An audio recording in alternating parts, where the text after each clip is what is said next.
Broadcasting from Charlotte, North Carolina, on Sports Byline USA, uniting sports fans everywhere, this is Unpacking It with Bryce Johnson. Everything that has transpired since Leah was diagnosed with cancer has really been inspired by God. For the next hour, we will unpack sports, faith, and life with intriguing guests from the sports and entertainment world. I don't have to worry about what tomorrow holds. If I continue to walk in faith, that I will not be forsaken. Bringing you high energy and thought-provoking sports talk with a purpose. As a man of faith, man, it's just confirmation for me that, that's what's real. Now, from his mic to your ears, this is Bryce Johnson. Welcome to Unpacking It, where we unpack sports, faith, and life with intriguing guests from the sports and entertainment world. I'm Bryce Johnson. So glad to be with you. We've got a really fun show in store as we'll be joined by Tony Dungy, of course, the Super Bowl winning coach and current analyst at NBC. We'll also hear from Antonio Davis, former NBA player, and has a really cool story to share with us today. And then later on, I want to give you some thoughts on what took place at the Daytona 500 last weekend, because I thought it was a really special race, and I've got a big takeaway to share with you today. And then also, coming up next, we'll do our segment, I'm Convinced. I've got some thoughts on Zion Williamson and all the conversations surrounding him this week and wondering, should he play again for Duke? Should he rest and get ready for the NBA? And then the larger kind of concepts and philosophies surrounding the NBA and one and dones, and should players have to go to college and play, and what's the value of playing in college? Should players get paid? There's so much there, and I'll share at least a few thoughts on that today. And then also, Antonio Brown and the Steelers, that whole situation, I'm convinced that nobody should be trading for Antonio Brown. That's right. So we'll talk about that coming up too. And then also, I love Damian Lillard's perspective on the NBA and his situation in Portland. And so we'll get to that as well. This is Unpacking It, coming to you on Sports Byline USA and right here on Sirius XM Channel 211, Dan Patrick Radio. Inspiring conversations and intriguing interviews. More Unpacking It with Bryce Johnson after this. Going beyond the field, this is Unpacking It with Bryce Johnson on Sports Byline USA.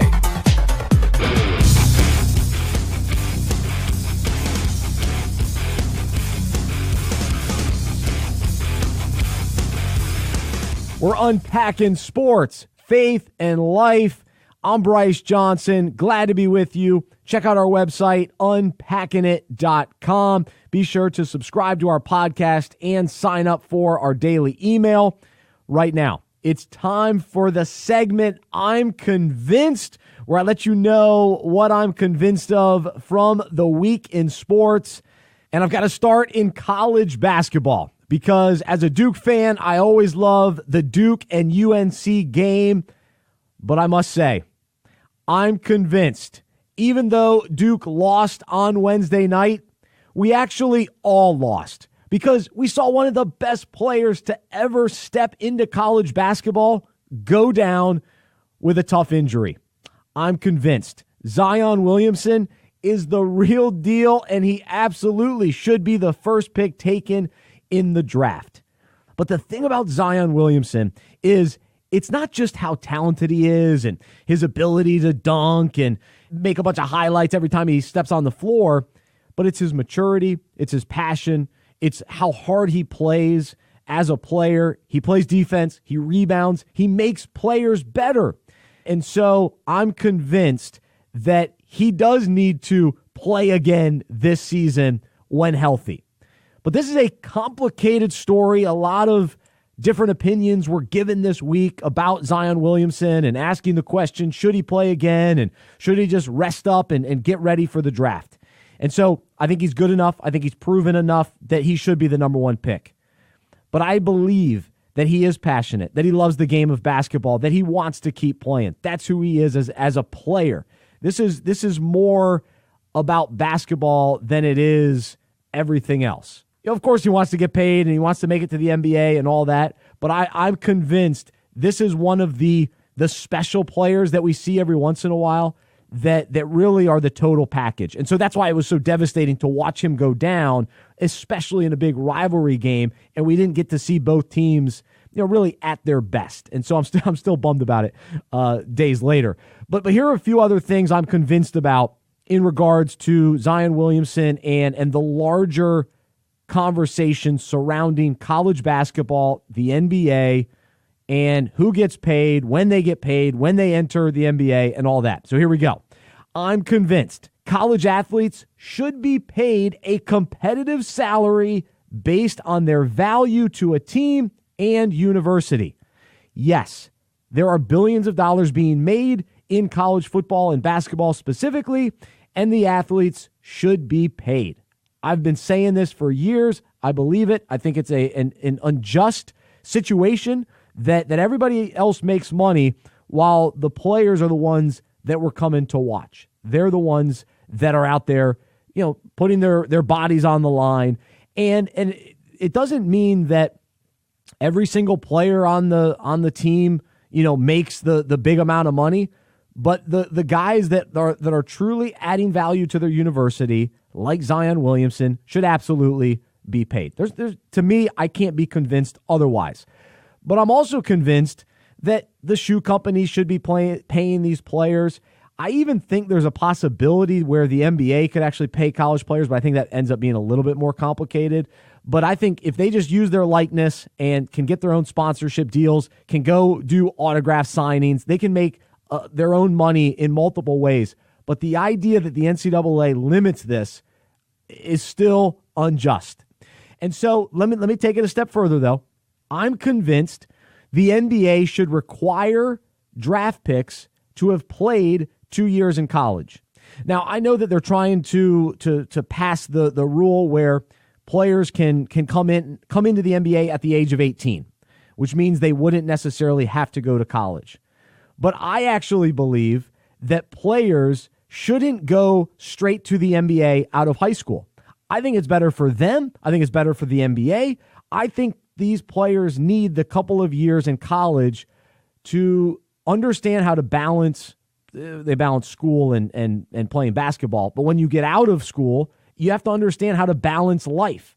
And for these high school kids to go straight into the NBA, I think it's way too difficult and unpredictable for everyone involved, for the teams, for the players, and they're just not mature enough to do it. Now, LeBron and Kobe and Garnett, there are a few exceptions to the rule, but I'm not necessarily thrilled that high school players are going to go straight to the NBA because they end up sitting on the bench, they don't develop, and or if they do, it takes them years to do it, and a lot of them just fizzle out of the NBA. They get paid, and then they move on, and they're just a distant memory. They're a name that we remember. But at the same time, I'm convinced that they should have the opportunity to go to the NBA if a team is willing to draft them and pay them. It's such a complicated issue because I don't think that they should go. But if an NBA team is going to pay them, then of course they should go and chase that opportunity. But if you look at the bigger picture, I still think it's more wise to go to college to mature, to get the experience, to go play for a great coach like Coach K, Roy Williams, John Calipari, you name it. Then you can really be more prepared to go into the NBA and have a longer career. So, would love to know your thoughts. Those are a few of my quick thoughts on that. It's a complicated topic, but I do think they should get paid, and I think Zion should play again this season. I think basketball is different than football because football is just a more physical sport, and the risk of injury is greater in football versus basketball. So get back out there, Zion, especially as a Duke fan. I want to see you play. All right, my number 2 topic. I'm convinced if I ran an NFL team, I wouldn't want to be the one trading for Antonio Brown, former receiver, current receiver with the Pittsburgh Steelers. Because why do teams want self-centered wide receivers? Terrell Owens, Randy Moss, Chad Johnson, a few guys that come to mind. How many Super Bowls do those guys have? But then I think about other wide receivers who have actually won Super Bowls, and a few names come to mind. Torrey Holt, Isaac Bruce, Marvin Harrison, Julian Edelman, Wes Welker, Jordy Nelson. These guys won Super Bowls at the wide receiver position and helped their team win, and they aren't or weren't considered the diva wide receivers. So if I'm Pittsburgh, I'm saying goodbye to Antonio Brown, and then I'm also, if I'm on another team, I'm not trading. I'm not giving up much for Antonio Brown. I know he's talented, but for me, I wouldn't give up anything. But if I was a team, I would not be trading a first rounder or a second rounder. I think it's crazy. I really do, especially at this stage of his career. I mean, to bring this much attention to yourself, I think is a mistake, and I think Antonio Brown will end up regretting leaving Pittsburgh, playing for a wonderful franchise like the Steelers. Are you kidding me? So I'm convinced I wouldn't trade for him. All right, last one. We're going to have to go quickly on this one. I'm convinced that NBA players who don't chase championships by jumping to other teams should get more respect. And so Damian Lillard, he had a comment over during All-Star Weekend where he said, I do want to win a championship, but it's other stuff that means more to me. It's almost like I'm not willing to sell myself out for that. And it's so true because guys are leaving for other teams and taking the easy way out in a lot of ways to go win another championship. Now, again, I don't necessarily blame a guy for doing that, but I think we've put so much of an emphasis on championships that then that's all that matters when a guy like Damian Lillard is saying, hey, I'm building my own team. I'm staying loyal to my team. And I'm valuing relationships. And that's what he says. He when he makes decisions about, where to play next and who to sign with, he's not just making selfish decisions. He's factoring in other things and other people.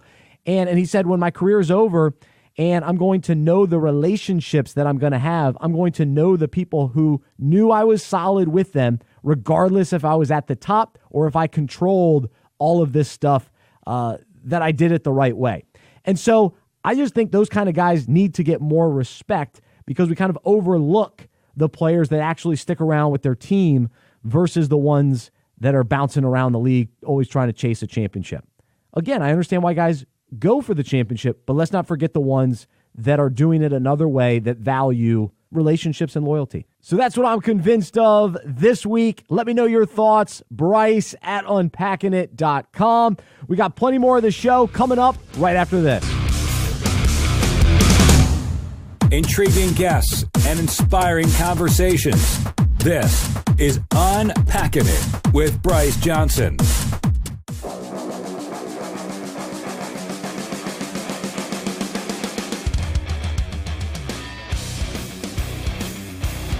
Unpacking It, coming to you from the Athletes in Action All-Star Breakfast. And joining us right now is legendary head coach Tony Dungy. He won a Super Bowl with the Colts and now is an analyst on NBC. Coach, how are you? Thank you very much. Great to be with you. All right. Well, it's great to be with you. And you just finished speaking to the crowd this morning. What was the message that you really wanted to share with people today? And what did you want the takeaway to be? Well, we heard from some great legendary people. Paul Westphal got an award today. David Thompson got an award. Bobby Jones, Allen Houston. All these guys are talking about their careers, but they're talking about life after sports and then life after life. That's right. And what is that all about? And each guy, really speaking from his heart. David Thompson was phenomenal, saying, hey, NCAA Player of the Year awards, All-Star games, highest paid player at one time in professional sports, and saying, you know what, I got to a point where I realized none of that meant anything because my life was spiraling out of control. I didn't have a relationship with Christ. People are looking from the outside saying, wow, David Thompson has everything, and I really didn't have anything. And when I remember watching David Thompson and just saying, wow, look at this guy. But understanding it's like that for all of us, that if we don't have that relationship with the Lord, nothing that we can accomplish on earth really is going to mean anything. So it was a special morning to hear some of these great athletes give that message. So you travel all over the country, you inspire people, you give plenty of talks and encourage people.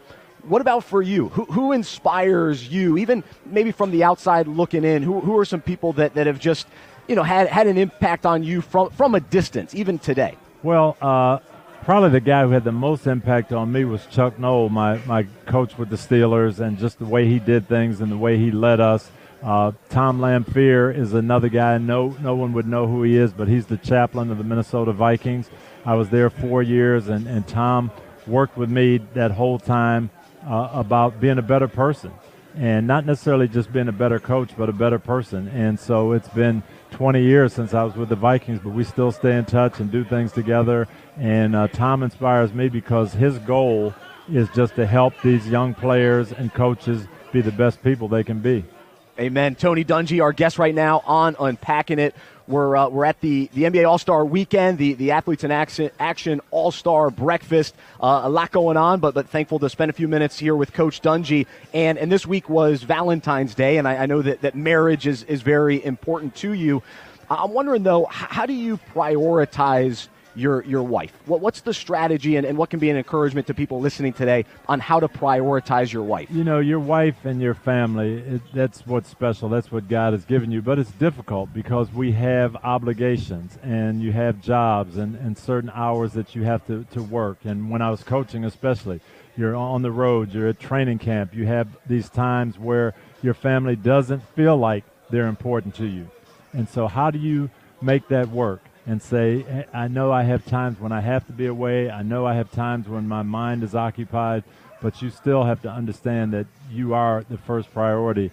And that's not as easy as it sounds. And how is it for you to be able to say, okay, I need to invest in my wife so that our connection is so strong, so that the rest of the family dynamic is also strong? Yeah, the kids have to see that. They have to understand that we're together, we're unified. We try to, especially when we're at home together, to pray in the mornings, pray in the evenings together. We have to try to get some quality time together. But more than anything, it's, as you mentioned, the kids saying, hey, we're on the same page all the time. That's right. Tony Dungy, our guest right now. And you've got the latest book out right now, The Soul of a Team. And I've actually read 2 books about the soul and inside of us. And so why did you use that word in relation to team? Because I'm fascinated by that word. Yes, it's a team-building book. People ask all the time. I get asked to speak at high schools and sports teams and businesses and church organizations. How do you put things together? How do you build a winning organization?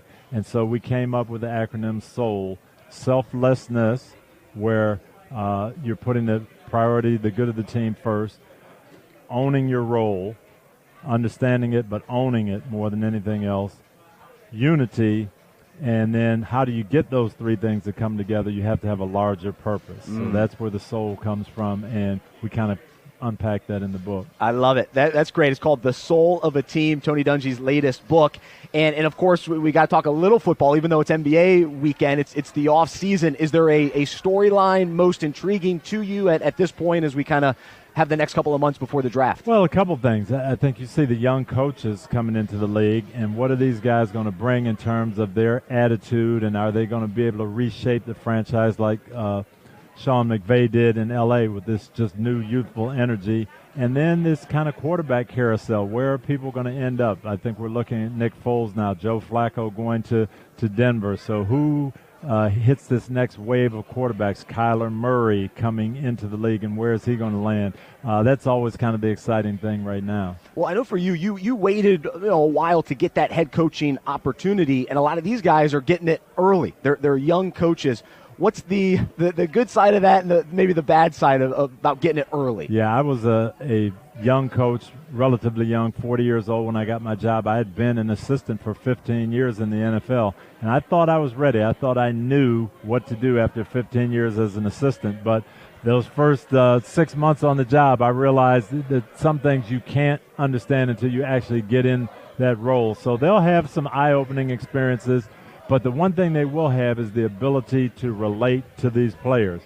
Guys being that young and understanding how the young players think, that'll be an advantage for them. Tony Dungy, our guest right now on Unpacking It, talking life, faith, and football with him. And I know for you, life is busy. You've got a bunch of kids. You've got opportunities around the country to speak. And, of course, you're as an analyst with NBC. How do you balance this idea of not getting too busy, not hurrying too much, and being able to rest in the Lord when you have a lot of opportunities on your plate? Yeah, the Lord does bless you with things that you can do, and you want to take advantage of that and use your platform. But I mentioned to you Tom Lamphere, the chaplain of the Vikings. He gave me some advice, and he still writes me about once a year and reminds me, do the things that only you can do, the things that God is going to qualify you to do. If someone else can do it, he'll find someone else. So just look for those things that there's some little niche that you can have a special impact, and follow that. And so that's what I try to pray when I get presented with an opportunity. Is it something I really want to do? Is it something I think will help the kingdom? That's number one. But then number two, can someone else do it as well as I can? And if they can, maybe that's not the thing for me. But if there's something unique, like today, I had a chance to speak and give the gospel presentation as not a basketball player, but, just an outside voice. So I thought that was unique and special, and it was great. Absolutely. So how hard is it for you to say no? Oh, it's very difficult. When people say this is very, very important, and this ministry, it's something, and we need you, and we need your voice, and you want to help everybody. But you do understand you have an obligation to your family, keep yourself physically fit, and you just have to pray about it and let the Lord guide you. Absolutely. So one other question I always like to hear from guys, what are you studying lately? What's God been teaching you, and what's kind of been on the plate? I'm in a phone Bible study with about 50 people. We read during the week, and then we get together and discuss it over the phone on a conference call on Wednesdays. And we've actually been going through the Old Testament prophets. We've been going through Jeremiah, Isaiah, and Ezekiel. And there is so much information there and so much leading to Christ. Jesus said that everything in the Bible points to me. And we don't always think of that, but we have seen some tremendous things that were written hundreds of years before Jesus came to point it right to him, but also things that are still true today. That sometimes we're not hearing the right voices. We're listening to the false prophets of the world, and we aren't listening to the true voice of God. And that's what people had trouble sorting out then. They wanted to do the right thing, but they're hearing all these different voices. Who do we listen to? So it's been very interesting. Was there one prophet that you connected with more than others as you studied? I think I connected with Jeremiah because he was out there for 40 years telling people, here's what the Lord says. Nobody's listening, and God is just telling them to go back, say it again, repeat this. And I think of myself, I don't know if I'd take all that negativity. At some point I'd be ready to say, no, Lord, you sent me. They're not listening. I'm finished. But Jeremiah just said, this is what I'm supposed to do. This is what I'm going to do. I'm going to honor God's will no matter if the people listen or not. Amen. So last thought is, as you mentioned, being on this call and talking with other guys and being able to share what you're learning and experiencing together, how important is fellowship in life? It really is.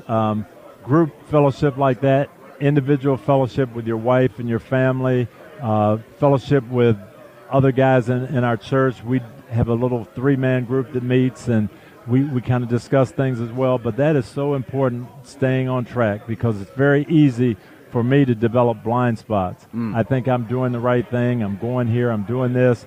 I don't always see the negative side of things. But other people saying, hey, are you sure that you're on the right track here? Are you doing this right? What's going on in your life? Having that accountability is huge. Oh, man, good stuff from Tony Dungy. Last thought, what are you looking forward to most in the off season for you personally? For me, it's probably I'm really asking the Lord, what can I do in my home community of Tampa? How can I make a difference and make Tampa a better place to live? What can I do for the kingdom right there? That's awesome. Well, enjoy it and enjoy All-Star Weekend, and really great to have you back on Unpacking It, and thanks so much. Thank you for the invitation. Appreciate Absolutely. it. There's Coach Tony Dungy joining us here on Unpacking It.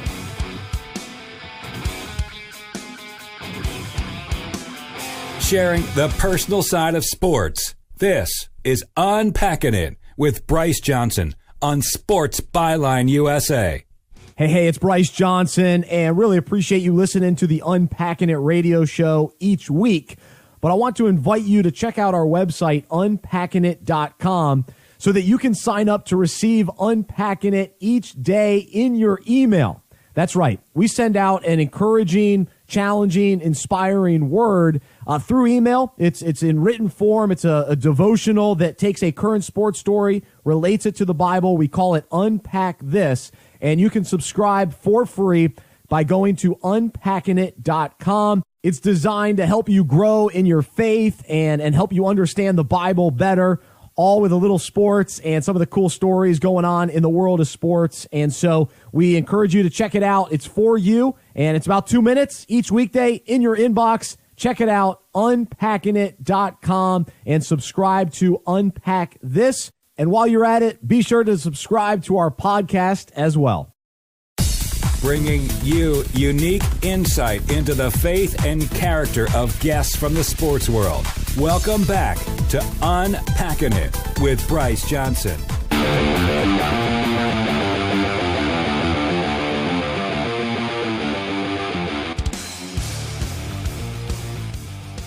Welcome back to Unpacking It. Right now, I am joined by former NBA player. You know him from the Pacers and the Knicks and the Raptors, and he's been an NBA analyst, and we're here. It's NBA All-Star Weekend following the Athletes in Action All-Star Breakfast. Antonio, man, thanks so much for joining us. How are you? Oh, I'm great, man. Thanks for having me. This is definitely an honor to be amongst these men and the guys here who were celebrated, and the legends, the Retired Players Association, AIA.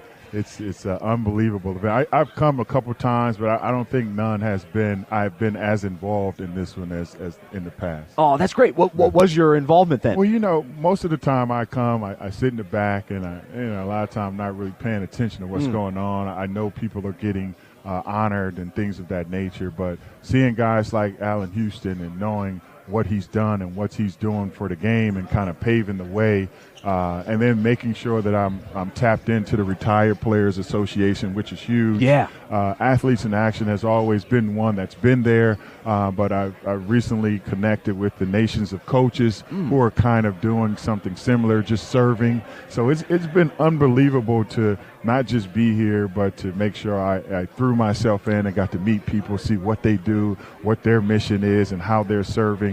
And it's really helped me to look at serving a different way. Oh, that's awesome. So today we heard from Bobby Jones and David Thompson and Tony Dungy. Was there a nugget that jumped out to you or something that stuck with you today? Each one of them, said, and I think the last speaker, I forget who it was, said it best. Paul Westphal said it, and a couple of people alluded to it.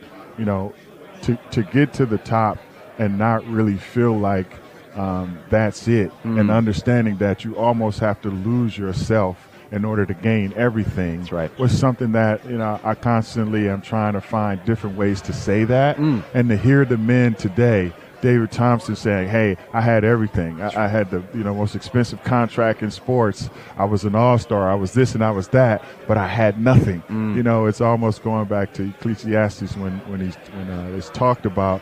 I'm just a person who believes that emptiness is always in your heart because there's only one person that can fill it. Amen. And as men, we get so enthralled in our sports and the accolades and all the things that we have, and we don't finally become real true men like Coach Dungy and some of the others until we literally, fall on our knees and we've kind of lost something or something has happened to kind of force us to be there. I just want to, throw a message out there to say, don't let that happen. You don't have to lose everything in order to gain it. You just have to make a decision that, hey, I just want to be better. I want to be better than I was yesterday. I want to serve somebody. I want to help somebody. I want to do something that's meaningful to me. And when you do that, things just start happening in your life. Man, it's Antonio Davis, our guest right now on Unpacking It. And so for you, what is your faith story? When was that turning point for you where you did surrender and say, all right, Lord, you take away? It's been crazy. I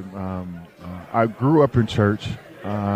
I don't know if I was ever enthralled in it, though. Yeah. You know, Grandma made me go. So I was there. Yep. Went off to school. You do what you do. You lose yourself. You find yourself. But for me, about 4 or 5 years ago, after I retired, went through a bit of depression, went to a therapist. We really hit it off and started talking about some good things. I always was a spiritual man, never knew how I was going to grow that. So I asked him, like, hey, I need to be surrounded by men who I can look up to, who can be great supporters, pouring into me, because I'm open to it. I need it. So he introduced me to this group of professional men, of athletes and all of that. But before you can get in, you had to talk to this pastor. Man, I spent a day with the pastor. By the end of the day, I'm crying. I'm on my knees. I'm thanking God that, man, he brought me to a man that made me see things in a totally different way. And that day in his office, I gave my life to Christ. Oh, man. 3 months later, I was rebaptized. And things have been phenomenal. You know, I've had my wars still, but I'm relying on this new faith that I have, these new people that I have in my life. I've had to get rid of some people in my life. So all that kind of has happened over the last 4 or 5 years, and I'm just so thankful and so grateful. Antonio Davis with us on Unpacking It. And so what are some of those ways in your life that you've seen change, and just how God's worked in you? What does that look like? You know, I think that I was always a person, when I got into the NBA, I had some things happen, and I tried to figure out, you know, business-wise. I started getting into the Players Association. Then I started realizing that so many guys didn't understand the business of basketball. So I started getting, you know, as being a team representative. You know, I was president of the association and all of that. And so I say all that to say that, you know, in working for ESPN, there was something that was missing. And then I went back and started working for the Players Association, and it was all around serving. And I've never been as fulfilled as I am now, creating ways for guys to transition out of the game of basketball, understanding that really it's ministry. Really it's making sure I grab their hearts and say, hey, listen, you're going to end up spending your money. You're going to end up doing some of these other things. But if you don't get control of your heart and put it in the right direction, put it in the right place, although you're not going to have control over all those other things. So that's been really huge for me, serving my peers, serving guys that I played with, serving guys I played against has been huge. But the other thing is just really being a father. You know, I got a son now who's, 24 years old. He's playing overseas in Australia. It's awesome. I didn't have my dad. So just to be there, talking to him on a daily basis about things that men do and why they do it and decisions we make and shouldn't make and all that kind of stuff. Gosh. It's been huge. And that is kind of what I do on a daily basis, and it's so fulfilling. I love it. Antonio Davis, former NBA player, with us right now on Unpacking It. And your son is playing overseas in Australia. What's his game like? Because we know when you played, you were tough and were an enforcer in the paint. And so what's his game like compared to yours? You know what? It was funny. I knew from day one that he wasn't going to be this physical, kid get thrown around. He just didn't come from that. So he is a 6'8", 6'9", real thin, can guard several positions kind of kid. Almost like a Derek McKee. I don't know if you remember. I remember McKee. Almost like a Derek McKee. Kind of a one-of-a-kind player. One-of-a-kind. He can do so many different things. I'm just trying to get him to understand that you have to get great at something in order to get in. And then once you get in, then you can kind of expand around what you're great at. Yeah. So he's trying to figure out, well, how do I become that kind of Andre Roberson who can guard several positions out on the floor, knock down an open corner three, rebound the ball and run the floor and things like that. And like I told him, none of it really matters at the end of the day. You have to be the best you can be every day. Show up, get better, be great, and have a great heart. And everything else will take care of itself. That's great. So what about as an analyst? Where are you at right now, and what's kind of your involvement in the NBA from that perspective? I don't do a lot of that anymore. I'm often being called to do some interviews and things of that nature. The hard part for me is it's hard for me to analyze a guy on a missed shot or something he did or didn't do when I know how that feels. They have all these debates now about this guy being great or that guy being great or Kevin Durant said, hey, we just want to play ball, all this difference. And I get it. Yeah. So it's so hard for me to have an opinion on it when I understand it. And they don't want to hear that you understand. They want to hear controversy. That's and right. I don't have any controversy because these are my guys. You go through this and obviously you make – people don't understand all of the other stuff. It's like you hear about guys retiring, they lost all their money and blah, blah, blah, and now they want to talk about financial literacy.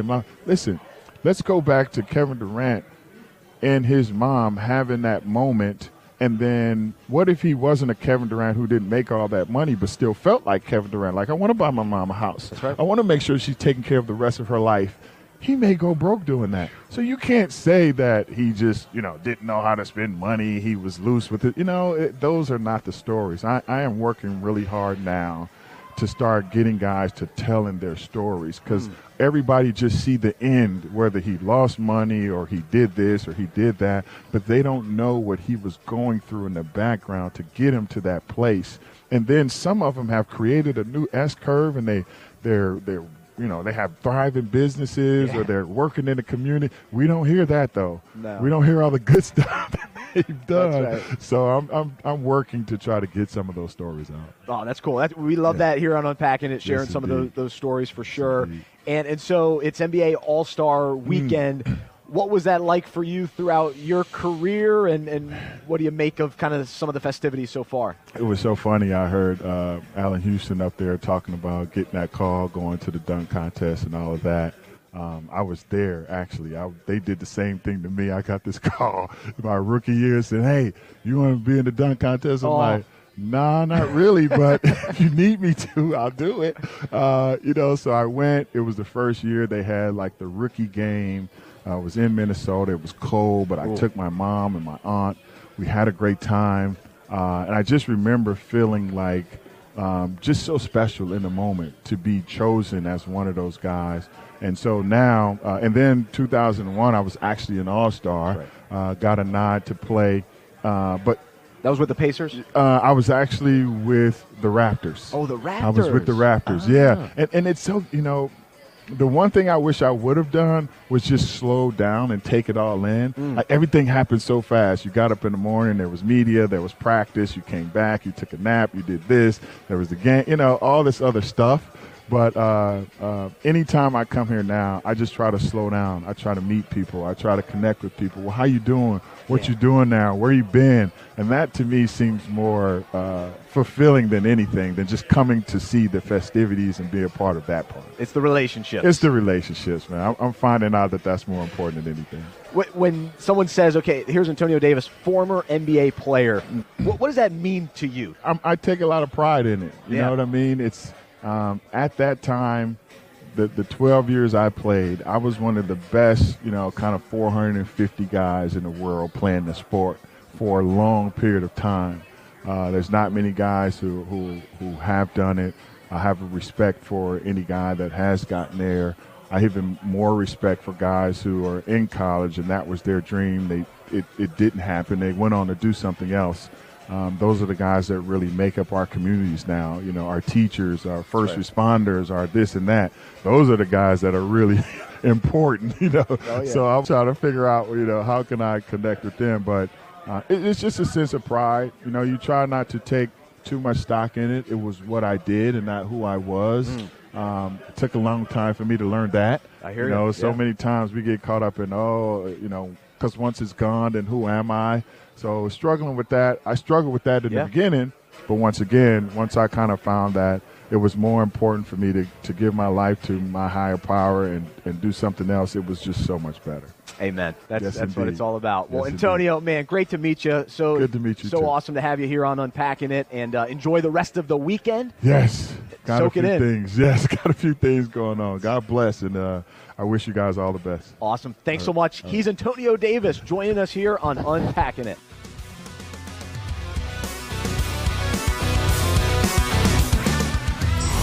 More Unpacking It with Bryce Johnson after this. It's time for our final segment here on Unpacking It. We call it Unpack This, where I take a current sports story and relate it to the Bible and our own lives. So let's jump right in. This year's Daytona 500 finished as one of the most memorable, inspiring, and emotional races in NASCAR history. J.D. Gibbs, the eldest son of Joe Gibbs and the co-founder and former president of Joe Gibbs Racing, passed away on January 11th at the age of 49. He had a long and challenging battle with a degenerative neurological disease. The NASCAR family used the 11th lap of the race to honor, recognize, and remember J.D. 11 was the number he wore in college, as well as the number on the car driven by Denny Hamlin, a driver he personally discovered years ago. Remarkably, the race resulted in an incredible and divine finish, with Denny Hamlin winning and Kyle Busch and Eric Jones taking second and third, all three members of Joe Gibbs Racing. After the race, Hamlin said, "This one's for JD." Not only was this race an amazing tribute to J.D. Gibbs, but Joe Gibbs and the rest of the family are using the win as another opportunity to tell people about his faith in Jesus. In considering this wonderful display of honor, we can be inspired by the Gibbs family. The definition of honor is to regard with great respect and hold in high esteem, admire, look up to, and think highly of. Of course, this often is done when someone passes away, but it's also important we honor those around us today. I'm sure we all know people who we admire and think highly of, whether for great accomplishments or for the small ways they significantly impact our lives. In order to show others how much we value them, the Bible encourages us to love one another with brotherly affection, outdo one another in showing honor. Honor also means to acclaim, praise, celebrate, glorify, hail, exalt, and magnify. Ultimately, we should honor God and bring Him glory through our own races, as we say, this one's for Him. So I hope you're willing to unpack that. Thank you so much for joining me today, and I hope you'll stay connected with us throughout the week on social media and on unpackingit.com. If you have any thoughts about today's show, you can email me, bryce@unpackingit.com. Until next time, I'm Bryce Johnson. I'm a sports fan who follows Jesus. I believe in the good news that He died on the cross for my sins, He was resurrected, and through faith, I have been saved by His grace. I hope that is true for you as well, and I hope you'll join me as we live life as sports fans who follow Jesus together. Have a wonderful week. This has been Unpacking It with Bryce Johnson on Sports Byline USA and SiriusXM Channel 211, Dan Patrick Radio.